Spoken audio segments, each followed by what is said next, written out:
I never dreamed I would find myself in this journey of surviving through losses of my immediate loved ones. I started back in 2007 while living in this house. March 4th, 2007, we had a birthday party for my son who was turning 29. They went home, and then 24 hours later, my son was murdered just blocks away from this house. 18 months later, his two boys, my grandsons, died in a fire at the ages of 10 and 4.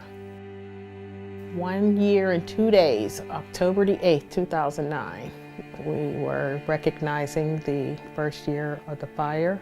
My husband just dropped dead from a heart attack.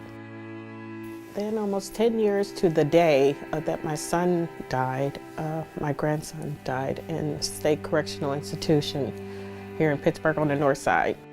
He was diagnosed with stage 4 Hodgkin's lymphoma. God was so gracious and merciful because my grandson didn't die in his cell. God let him live out his last few weeks in the infirmary in a nice hospital bed. He was quite the evangelist. He would talk to the guys. He said, I'm sharing with the guys what I know about Jesus. So how could I not know where he was and how he represented himself as a Christian in that prison? My husband died of a broken heart, and God just called him home. And he knew the Lord. My son knew the Lord. 6 months before he was killed, we were in Ocean City, Maryland, and he said, hey, Ma, I was listening to that Billy Graham dude last night, and I repeated everything he said. I'm a Christian. And then my grandsons, we get to church, and they normally go to children's ministry, the two 10-year-old boys. And he's like, Grandma, please let me stay. Nyack kids are here.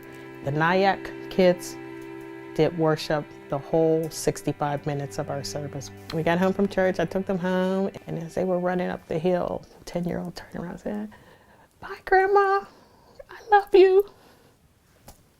This is the last I saw of them. Why all this had to happen, I don't know. But so much good and so much beauty has come out of it. It was like a few years after I realized that they all carried the name James. And my pastor has suggested that I start a foundation. And the 5 James Foundation is a nonprofit to benefit widows, orphans, and women. God sent me to Kenya. I found 5 widows.